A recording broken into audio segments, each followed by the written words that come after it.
नरेंद्र मोदी तीसरी बार देश के प्रधानमंत्री बनने जा रहे हैं। एनडीए को 292 सीटें मिली है, जो बहुमत से भी ज्यादा है। दूसरी तरफ इंडिया अलायंस का आंकड़ा 234 पर रुक गया, जो बहुमत से काफी दूर है। नई सरकार के गठन को लेकर दिल्ली में आज बहुत हलचल है। सबकी नजर आज दिल्ली में एनडीए और इंडिया अलायंस की बैठक पर है। नीतीश कुमार दिल्ली के लिए रवाना हो चुके हैं। वो आज शाम 4 बजे एनडीए की बैठक में शामिल होने जा रहे हैं। नीतीश जिस फ्लाइट से दिल्ली आ रहे हैं, उस फ्लाइट में उनके साथ तेजस्वी यादव भी हैं। तेजस्वी यादव शाम 6 बजे इंडिया अलायंस की बैठक में शामिल होंगे। चिराग पासवान भी दिल्ली के लिए निकल गए हैं। दिल्ली रवाना होने से पहले उन्होंने नीतीश कुमार से उनके घर जाकर मुलाकात की है। तो पटना में नीतीश कुमार चिराग पासवान की मुलाकात हुई। उन्होंने कहा कि मैंने पार्टी के सांसदों के साथ जाकर उनसे मुलाकात की, उन्हें जीत की बधाई दी और इसमें कोई दो राय नहीं है। चिराग पासवान की अगर परफॉर्मेंस भी आप देखेंगे, केवल 5 सीट जिस पर चिराग पासवान और उनके साथियों ने चुनाव लड़ा, पांचों की पांचों सीटें जीती। जेडीयू की बात करें, नीतीश कुमार ने शानदार चुनाव लड़ा, अपनी सीटों पर जीत दिलाई और इस वक्त वो रवाना हो चुके हैं दिल्ली के लिए। और क्या कमाल की बात है कि नीतीश और तेजस्वी एक ही प्लेन पर सवार होकर दिल्ली पहुंच रहे हैं। बस दोनों के रास्ते अलग अलग हैं। एक जहां एनडीए की मीटिंग में शामिल होने जा रहे हैं, तो दूसरे इंडिया अलायंस की मीटिंग में शामिल होने जा रहे हैं। तेजस्वी यादव, जिन्होंने भी चुनाव लड़ा, शून्य पर रहने वाली पिछली मर्तबा जो पार्टी, वो आगे बढ़ी है और इस बार आंकड़ा 4 तक पहुंचा है। एक ताकत, एक जोश इस वक्त नीतीश कुमार और तेजस्वी यादव दोनों में दिखाई दे रहा है। नीतीश कुमार तेजस्वी यादव की फ्लाइट में साथ की तस्वीरें भी सामने आई, लेकिन तेजस्वी यादव से जब नीतीश कुमार के फ्लाइट में होने का सवाल पूछा गया, तो तेजस्वी ने जानकारी ना होने की बात कही। जी का आशीर्वाद तो इंडिया गठबंधन को हम लोगों को मिला, तो कहीं भी जो है आप देखिएगा एक चीज़ तो साफ हो गया कि जो मोदी जी की बात करते थे कि मोदी फैक्टर वो ख़त्म हो गया। भाजपा जो है मेजॉरिटी से दूर चली गई है। जो सहयोगी हैं अब उन पर डिपेंडेंट है और हम लोग तो खुशी है इस बात की कि भाई चलो हम लोग जो संविधान लोकतंत्र रोकने बचाने का जो प्रयास था, उसमें हम लोग जो है काफ़ी हद तक कामयाब हुए। अब हमारी यही उम्मीद है कि जो भी नई सरकार बने, खास तौर पे बिहार को विशेष राज्य का दर्जा दिलाए, कि हमारी सरकार प्रयासरत तो हम लोग रहेंगे।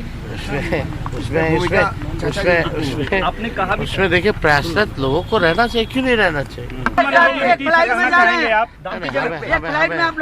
अच्छा, हमको जानकारी नहीं है। नीतीश और तेजस्वी एक साथ कई बार सामने आ चुके हैं, लेकिन इस वाली तस्वीर में बात ये खास है कि एक ही प्लेन है, लेकिन दोनों के रास्ते अलग अलग हैं। पहुंच दोनों दिल्ली रहे हैं, लेकिन मीटिंग का स्थान अलग अलग है। दोनों प्लेन में आगे पीछे बैठे, लेकिन तेजस्वी कह रहे हैं कि उन्हें इस बात की जानकारी नहीं। अब ये देखिए तस्वीर, आगे नीतीश कुमार, पीछे तेजस्वी यादव, दोनों साथ साथ दिल्ली पहुंचे। आज शाम को जहां एनडीए की मीटिंग है, और अगर एकमात्र वो चेहरा जिससे पिछले 72 घंटे में प्रधानमंत्री नरेंद्र मोदी ने 2 बार मुलाकात कर ली है, तो वो नीतीश कुमार ही हैं। जब एनडीए का परफॉर्मेंस बिहार में शानदार हुआ, जेडीयू का परफॉर्मेंस शानदार हुआ, तो किससे बात की प्रधानमंत्री मोदी ने? नीतीश कुमार से बात की। लेकिन मनोज झा, अगर आपने आरजेडी के नेता को सुना होगा, तो वो क्या कह रहे हैं कि देखिए, ये अलग बात है कि नीतीश कुमार वहां चले गए हैं, लेकिन यहां आने की भी संभावना भी खत्म नहीं हुई है। यानी एक तरीके का नैरेटिव, एक तरीके की बात इस वक्त पॉलिटिकल सर्कल में फ्लोट करने की कोशिश की जा रही है कि एक भ्रम की स्थिति पैदा हो कि क्या नीतीश कुमार, ऐसा हो सकता है कि वो एनडीए की जगह इंडिया अलायंस में अपना साथ दे दें। लेकिन अगर ऐसा होता भी है, तो भी तो बहुमत के आंकड़े से इंडिया अलायंस दूर ही रहती है। और अगर आप जेडीयू के सीनियर लीडर्स को भी सुनेंगे, तो वो ये साफ कह चुके हैं कि नीतीश कुमार ने एनडीए का साथ दे दिया, मोदी का साथ दे दिया तो दे दिया, अब यहां से कोई परिवर्तन मुमकिन नहीं है। बात चिराग पासवान की भी। चिराग पासवान पटना से दिल्ली के लिए रवाना हो गए हैं। उन्होंने अपने सभी 5 सांसदों के साथ दिल्ली रवाना होने से पहले मुख्यमंत्री नीतीश कुमार से मुलाकात की। चिराग पासवान से बात की हमारे संवाददाता नीतीश चंद्र ने। उन्होंने नई सरकार के शपथ की तैयारियों को लेकर, नीतीश कुमार को लेकर चल रही क्या खबरें हैं, उस पर भी कुछ कहा है। टिप्पणी जरूर है, आप भी सुनिए। हमारे साथ है चिराग पासवान। चिराग पासवान, 100% स्ट्राइक रेट और वो भी नए सिंबल के साथ, क्या कहेंगे? बहुत बड़ी बात है मेरे लिए, मेरी पार्टी के लिए। एक सिंगल सांसद वाली पार्टी पर गठबंधन ने विश्वास किया, मेरे प्रधानमंत्री जी ने विश्वास करके 5 सीटें हम लोग को दी। उनके विश्वास पर हम लोग खरा उतरे, 5 की 5 सीटें हम लोग जीते। बिहार की जनता का इसके लिए मैं आभार प्रकट करता हूँ। एक नए नाम, नए सिंबल के साथ हम लोग चुनावी रणक्षेत्र में हम लोग उतरे थे। उसके बाद भी जनता ने भरपूर प्यार दिया। बड़े मार्जिन से हम लोग सारी सीटें जीते हैं। कोई ऐसा नहीं कि हम लोग कम मार्जिन से सीटें जीते हैं।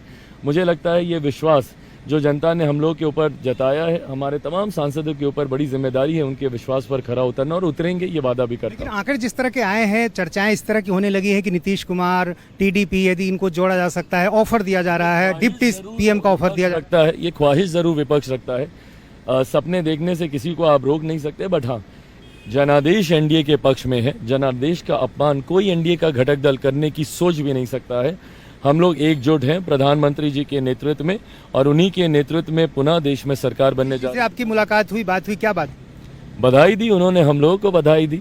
और जिस तरीके से मेरे मुख्यमंत्री जी का एक अहम योगदान रहा है एनडीए के इस प्रदर्शन में, ऐसे में मेरे तमाम सांसदों के साथ हम लोगों ने उनका आभार प्रकट किया। उन्होंने हम सबको अपना आशीर्वाद और बधाई। केंद्र में मंत्री बनेंगे, ये तो तय माना। मेरे प्रधानमंत्री जी तीसरी बार शपथ लेने जा रहे हैं, ये हम लोग के लिए उत्साह की बात है। मंत्री बनेंगे, तय है। प्रधानमंत्री जी प्रधानमंत्री बन रहे हैं, लक्ष्य यही था। तो ये थे चिराग पासवान जो कह रहे हैं कि काफी बेहतर प्रदर्शन हुआ है। जाहिर है 100% का जो स्ट्राइक रेट है वो चिराग पासवान की पार्टी का है, तो जाहिर है चिराग पासवान ने बिहार में बेहतर किया है। तो ये बात तो उठ रही है कि जो 5 सांसदों के लिए लड़ा, वो 5 सांसद जीत कर ले आया, 100 जिसका स्कोर रहा, तो क्या कैबिनेट में उससे जगह नहीं? लेकिन चिराग पासवान ने कहा कि प्रधानमंत्री हैं और वही प्रधानमंत्री रहेंगे, ये हमारे लिए खुशी की बात है। लेकिन इतना तय मानिए कि कोई बड़ा चेहरा आपको इस बार कैबिनेट में नया दिखाई देगा, वो चेहरा चिराग पासवान का हो सकता है। दिल्ली में एनडीए की बैठक से पहले सभी की नजर नीतीश कुमार, चंद्रबाबू नायडू पर है। दोनों अटल बिहारी वाजपेयी के जमाने से एनडीए के साथ जुड़े रहे हैं, लेकिन उसके बाद वो पलटी मार भी चुके हैं। इसलिए दोनों 5 साल तक एनडीए के साथ रहेंगे, इसकी भी कोई गारंटी नहीं दे सकता है। आइए बड़ी स्क्रीन पर आपको ले जाती हूं और देखिए कि नरेंद्र मोदी ये चुनाव जीते हैं, अपने दम पर अच्छा स्कोर भी किया है, लेकिन सिंगल लार्जेस्ट पार्टी तो नहीं है, अकेले दम पर बीजेपी की बहुमत नहीं है, और इसलिए 2 चेहरे जिनका सहारा बीजेपी को है वो नीतीश कुमार है और चंद्रबाबू नायडू है। दोनों नेताओं की विचारधारा भी एनडीए से मेल नहीं खाती है, इसलिए इंडिया गठबंधन के नेता इस प्रयास में हैं कि नीतीश और चंद्रबाबू नायडू से बात करें, और ये दावा भी है कि बात हो सकती है, बात होने जा रही है। लेकिन एक नजर डालते हैं कि अगर नीतीश और चंद्रबाबू नायडू पलटी मारते हैं और इंडिया गठबंधन के साथ आ जाते हैं, तो फिर क्या समीकरण बनेगा? इंडिया गठबंधन को कुल 234 सीटें मिली है, वहीं एनडीए में शामिल टीडीपी को 16 और नीतीश की पार्टी जेडीयू को 12 सीटें मिली है। ये देखिए आंकड़ा आपके सामने है। अगर इन दोनों पार्टीज को इंडिया अलायंस में जोड़ भी दिया जाता है तो संख्या क्या बनती है वो आप देखिए। इंडिया गठबंधन की कुल सीटों की संख्या 262 पर आती है, जो कि बहुमत से अभी भी 10 कम दिखाई दे रही है। यानी ये 2 चेहरे अगर इंडिया अलायंस के साथ चले भी जाए तब भी बहुमत के आंकड़े से 10 कदम दूर रहते हैं। वहीं दूसरी संभावना आप देखें, अगली तस्वीर जरा सामने रखिए। वहीं अगर नीतीश और चंद्रबाबू नायडू एनडीए का साथ छोड़ दें, एनडीए का समीकरण बिगड़ सकता है। चंद्रबाबू नायडू की पार्टी टीडीपी 16 सीटों के साथ एनडीए की दूसरी सबसे बड़ी पार्टी बनकर उभरी है, तो नीतीश की पार्टी जेडीयू 12 सीटों के साथ तीसरे नंबर की पार्टी है। दोनों दलों को अगर मिला देते हैं तो संख्या बल 28 का बनता है। अगर इसे एनडीए के 292 सांसदों से घटा दिया जाए, माइनस कर दिया जाए, तो कुल आंकड़ा 264 64 का बनता है, जो बहुमत से 8 कम है। इस लिहाज से एनडीए के लिए भी चंद्रबाबू नायडू और नीतीश कुमार जरूरी हैं, बहुत अहम हैं। नीतीश और चंद्रबाबू नायडू की बात कर रहे हैं हम। जरा अगली ग्राफिक्स, अगली तस्वीर जरा सामने रखें। ये देखिए, नीतीश और नायडू एनडीए के साथ ये गठबंधन कितना सुरक्षित है, कितना सेफ है। आप ये देखिए, बिना नीतीश और नायडू के 292 यानी बहुमत का आंकड़ा हासिल नहीं किया जा सकता है, और इसलिए इनकी बार्गेनिंग कैपेसिटी भी सरकार में, एनडीए में बढ़ जाती है। नीतीश हमारे सहयोगी जुड़े हुए हैं। नीतीश, ये दोनों चेहरे एनडीए के लिए कितने इंपॉर्टेंट है, बीजेपी के लिए कितने इंपॉर्टेंट है, ये लगातार कल से चर्चा जारी है, क्योंकि इन दोनों के बिना सरकार तो बनानी मुश्किल है। लेकिन सवाल ये है कि जो नीतीश कुमार को लेकर क्वेश्चन उठ रहे हैं कि वो कहाँ जाएंगे, क्या यहीं रहेंगे या कोई पलटी मार देंगे, और उससे इम्पोर्टेंट नीतीश कुमार की अपनी बार्गेनिंग कैपेसिटी भी बहुत बढ़ गई है, क्या वो दिल्ली आएंगे? जी हाँ, ये सही है कि उनकी बार्गेनिंग कैपेसिटी बढ़ गई है और इसलिए एनडीए में ही उनका रहना बेहतर है।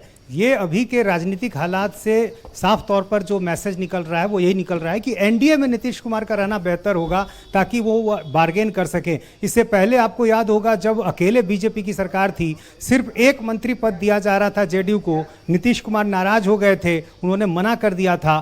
तो अब के जो हालात हैं लेकिन उसके बिल्कुल विपरीत हैं। तो नीतीश अभी के हालात में, चूंकि बीजेपी को बहुमत नहीं है अकेले, तो ऐसे में नीतीश कुमार का राजनीतिक कद बढ़ा है, लेकिन वो पलटी मारेंगे या नहीं मारेंगे इसको लेकर चर्चाएं हो रही हैं। लेकिन ये चर्चाएं इसलिए हो रही हैं क्योंकि नीतीश कुमार ऐसा पहले कई बार कर चुके हैं, बीजेपी को छोड़ चुके हैं, महागठबंधन में गए फिर छोड़ा, इसलिए ये चर्चाएं हैं। लेकिन निश्चित को छोड़कर अनिश्चित की ओर जाना शायद नीतीश कुमार नहीं चाहेंगे। यहाँ निश्चित है कि सरकार बनती दिख रही है। इंडी गठबंधन से यदि ऑफर आता भी है तो वहाँ सरकार बनना निश्चित दिखाई नहीं दे रहा है। बहुत ही मुश्किल है ये लक्ष्य पाना इंडी गठबंधन के लिए कि वो टीडीपी को भी तोड़ ले, नीतीश कुमार को भी तोड़ ले, और उसके बाद भी उन्हें कुछ और आंकड़े चाहिए। मैं नीतीश कुमार को लेकर सीधा सवाल आपसे पूछ लेती हूँ कि वहां पे जो पॉलिटिकल कॉरिडोर है, जेडीयू है, विद इन द पार्टी क्या चर्चा हो रही है? क्या नीतीश कुमार 2 कैबिनेट पद मांग सकते हैं अपने सांसदों के लिए? जी हाँ, बिल्कुल, और ये संभव भी है, 2 से ज़्यादा भी मांग सकते हैं और शायद वो मिल भी जाए। और देखिए, जब ऐसी परिस्थिति है तो किस तरह से दबाव भी बनाया जा रहा है। जेडीयू के एक मंत्री हैं, अल्पसंख्यक कल्याण मंत्री जमा खान, उन्होंने इंडिया टीवी से बातचीत में कहा कि नीतीश कुमार को प्रधानमंत्री बनना चाहिए, उनमें वो सारी क्षमताएं हैं, और अभी के हालात में भी वो कह रहे हैं कि प्रधानमंत्री उनको बनना चाहिए। मैंने ये भी कहा कि उनके 12 सांसद हैं, प्रधानमंत्री कैसे बन सकते हैं? तो उन्होंने कहा कि नहीं, उनमें वो क्षमताएं हैं और वो ऐसा कर सकते हैं, तो ऐसे हालात में उनको बनना चाहिए, हम लोग की राय है। तो अब खुलकर जेडीयू के नेता इस तरह से कह रहे हैं, तो आप समझ सकते हैं कि ये जो आंकड़े हैं ये सब उसी वजह से है, और एक मैसेज देने, दबाव देने, पॉलिटिकल बार्गेनिंग करने की ये कोशिश है। जी, मोदी 3.0 में इस बार चिराग पासवान की पार्टी का रिप्रेजेंटेशन बढ़ेगा। एलजेपी का स्ट्राइक रेट 100% रहा है, 5 की 5 सीटों पर जीत भी दर्ज की है। बिहार ने इस बार देश को सबसे कम उम्र के सांसद भी दिए हैं। समस्तीपुर से एलजेपी के सिंबल से शांभवी चौधरी ने बड़ी जीत दर्ज की। वो बिहार में मौजूदा कद्दावर मंत्री अशोक चौधरी की बेटी हैं। शांभवी से बात की नीतीश चंद्रा ने। 18वीं लोकसभा की देश की सबसे कम उम्र की महिला सांसद हैं शांभवी चौधरी। पहली बार चुनाव लड़ा, पहली बार जीत हो गई और पहली ही बार रिकॉर्ड भी बना दिया। बिल्कुल, ये मानते हैं कि ये जनता का प्यार है, समस्तीपुर की जनता का प्यार है, उनका आशीर्वाद है। मेरे परिवार में सभी लोगों का हमारे साथ आशीर्वाद रहा है और महादेव की कृपा है हम पे। और अब हम जीत तो गए हैं, खुशी इस बात की है, पर अपनी जिम्मेदारियों का भी हमें पूरा एहसास है और हम मानते हैं कि हम में वो क्षमता है कि हम अपनी हर एक जिम्मेदारी का श्रद्धापूर्वक निर्वहन करेंगे और हम समस्तीपुर में अच्छा विकास। जो आंकड़े आए हैं उसमें ये कहा जा रहा है कि नीतीश कुमार कहीं साथ आ सकते हैं, डोरे डाले जा रहे हैं, ऑफर दिए जा रहे हैं। नहीं, ऐसा कुछ नहीं है। ये सब स्पेक्यूलेशन और रूमर सोशल मीडिया पे बनता है, पर आप अगर आप देखें तो ऐसा कुछ भी नहीं है। अभी हम सभी पूरे पार्टी के जितने भी सांसद थे, चिराग भैया खुद भी आए थे, उनका आशीर्वाद उन्हें मिला और बहुत अच्छी मुलाकात रही है। एक ही घर में पिता मंत्री, बेटी सांसद, कैसा लग रहा है? बस इतना ही बोलेंगे कि जितनी भी जनता मेरे पे, मेरे पिताजी पे जो विश्वास और जो प्यार बना के रखी है, वो भी आप आगे भी हम पर बना के रखिएगा। और पिता बेटी दोनों पूरा प्रयास करेंगे कि हम बिहार को नई ऊंचाई तक लेके जाएं। और हमारे साथ सिर्फ हम पिता पुत्री ही नहीं, हमारे साथ हमारे यशस्वी प्रधानमंत्री श्री नरेंद्र मोदी जी का आशीर्वाद है। उन्होंने आपको बेटी कहा था चुनावी सभाओं? बिल्कुल बिल्कुल, उन्होंने हमें अपनी बेटी कहा था। हमें नीतीश कुमार जी ने अपनी बेटी माना है। जेडीयू के जितने भी नेता है वो हमें अपनी बेटी मानते हैं। और चिराग भैया की हम छोटी बहन है, तो हम ये मानते हैं कि ये जो मल्टी डायमेंशनल ब्लेसिंग्स और आशीर्वाद हमको मिल रहा है, इससे हम समस्तीपुर का पूरा मंत्री बनने की उम्मीद भी है? नहीं, बिल्कुल भी नहीं। हम ये चुनाव लड़ रहे थे अपनी पार्टी के लिए, हम नरेंद्र मोदी जी के लिए चुनाव लड़ रहे थे। और हमें पूरा बहुत खुशी है कि नरेंद्र मोदी जी फिर से प्रधानमंत्री। तो ये थी शांभवी चौधरी, जो पहली बार चुनाव लड़ी। अशोक चौधरी की बेटी हैं, जो बिहार सरकार में एक वरिष्ठ मंत्री हैं और पहली बार में जीत दर्ज की है। और जाहिर है एक अच्छी राजनीतिक पारी की शुरुआत है। और आइए अब एक नजर डाल लेते हैं आज होने वाली एनडीए की बैठक पर। इस बैठक के लिए एनडीए नेताओं का दिल्ली पहुंचना शुरू हो चुका है। मणिपुर के सीएम एन बीरेन सिंह दिल्ली पहुंच चुके हैं। केंद्रीय मंत्री नितिन गडकरी वो भी दिल्ली पहुंच चुके हैं। मोदी की अध्यक्षता में होने वाली बैठक में नीतीश कुमार, चंद्रबाबू नायडू, चिराग पासवान, जयंत चौधरी, एकनाथ शिंदे, अजीत पवार, जीतन राम मांझी और पवन कल्याण आज की मीटिंग में शामिल होने जा रहे हैं। मोदी की तीसरी पारी की पूरी तैयारी और नई सरकार का नया चेहरा क्या होगा, कितने कैबिनेट मंत्री सहयोगियों के दल से आएंगे, ये देखना बड़ा दिलचस्प होगा। चिराग पासवान, जयंत चौधरी, एकनाथ शिंदे, अजीत पवार, जीतन राम मांझी, पवन कल्याण, चंद्रबाबू नायडू और नीतीश कुमार, ये सभी चेहरे दिल्ली पहुंच चुके हैं या पहुंच रहे हैं। आज शाम को जो मीटिंग होने वाली है बहुत जल्द, उसकी भी तस्वीरें आपके सामने होगी। जिस 5 साल की सॉलिड गारंटी की एक तस्वीर लेकर प्रधानमंत्री नरेंद्र मोदी चल रहे थे, उसमें आप ये कह सकते हैं कि 372 वाला आंकड़ा बीजेपी का और 400 पार वाली बात ये काम नहीं की। लेकिन इतना तय है कि नरेंद्र मोदी ही प्रधानमंत्री बनने जा रहे हैं और राष्ट्रपति भवन में इसकी तैयारियां शुरू हो चुकी हैं। आज ही शाम को इंडिया अलायंस की भी मीटिंग हो रही है। इसमें कांग्रेस के जितने सहयोगी हैं और कांग्रेस पार्टी के जो बड़े चेहरे हैं वो सब शामिल होने जा रहे हैं। इंडिया अलायंस की बैठक में कौन कौन शामिल होगा, एक बार तस्वीरें जरा एलईडी पर दे दें। इंडिया अलायंस की मीटिंग सहयोगियों का एक बड़ा कुनबा है। 24 के दंगल के जो टॉप 10 स्कोरर्स हैं वो इस वक्त आप देख रहे हैं। बीजेपी जो कि सबसे बड़ी पार्टी अभी भी संख्या के लिहाज से आप देखिए 240 सीट और चेहरा नरेंद्र मोदी का। दूसरी बड़ी पार्टी कांग्रेस पार्टी, जिसका पिछली बार लीडर ऑफ ऑपोजिशन भी बनने लायक स्थिति नहीं थी, इस बार उसने बहुत शानदार प्रदर्शन किया। हालांकि शतक अभी भी नहीं लगा पाए, 99 पर आए। ये चेहरा राहुल गांधी का, जो सबसे बड़ा स्कोरर अगर उत्तर प्रदेश की राजनीति के लिहाज से आप देखिएगा तो समाजवादी पार्टी और अखिलेश यादव दिखाई दे रहे हैं, जिन्होंने 37 सीटें 0 से 37 पर लेकर गए अपनी पार्टी को। और टीएमसी की बात करें, बंगाल में एक बार फिर से ममता बनर्जी का दम दिखा, 29 सीट यहां से टीएमसी ने स्कोर की। डीएमके की बात करें, 22 सीट। इनकी अपनी पॉलिटिक्स, इनकी अपनी रणनीति और राजनीति इनके इलाके में तमिलनाडु में जारी है। टीडीपी, जिन्होंने दोनों ही हाथ से जनता का प्यार बटोरा है, फिर चाहे विधानसभा में सरकार बनानी हो या फिर 16 सीटों के साथ अपनी ताकत को एनडीए में मजबूत करना हो। जेडीयू, शिवसेना, उद्धव ठाकरे का गुट आप कहें, एनसीपी और शिवसेना का शिंदे गुट आप कहें, तो देखिए ना यहां पर भी मामला बराबरी का रहा। ताकत, चाहे इंडिया अलायंस के सहयोगियों की बात करें या फिर एनडीए के सहयोगियों की बात करें, ये स्कोरर टॉप 10 पार्टीज आपके सामने रखी। अब बात कांग्रेस की अगर करते हैं तो इस चुनाव में कांग्रेस ने अपनी बल्लेबाजी में बहुत सुधार किया। कांग्रेस पिछले 2 चुनाव में 10 और 12% की स्ट्राइक रेट से बल्लेबाजी करने वाली थी, लेकिन कांग्रेस का स्ट्राइक रेट इस बार बढ़ गया, ये 30% का हो गया। ये क्यों कह रही हूं मैं, जरा सबसे निचले आंकड़े पर आप गौर करिए। 9.48% 2014 का चुनाव मुंह की खाई एक तरीके से कांग्रेस पार्टी ने। 2019 में एक नया नैरेटिव खड़ा करने की कोशिश की कि अब की बार तो बीजेपी साफ होने जा रही है, लेकिन बीजेपी उतनी बड़ी ताकत के साथ आई, लेकिन कांग्रेस पार्टी ने मामूली सुधार किया, 9 से 12 तक पहुंचे। 2024 आते आते चाहे न्याय यात्रा कह ले, भारत जोड़ो यात्रा कह ले, अलायंस का ये जो है कुनबा बढ़ाना हो गया, इसका फायदा कांग्रेस पार्टी को मिला। आप देखिए इनका स्ट्राइक रेट 30.18 तक पहुंचा, 99 सीट तक कांग्रेस पार्टी पहुंच पाई।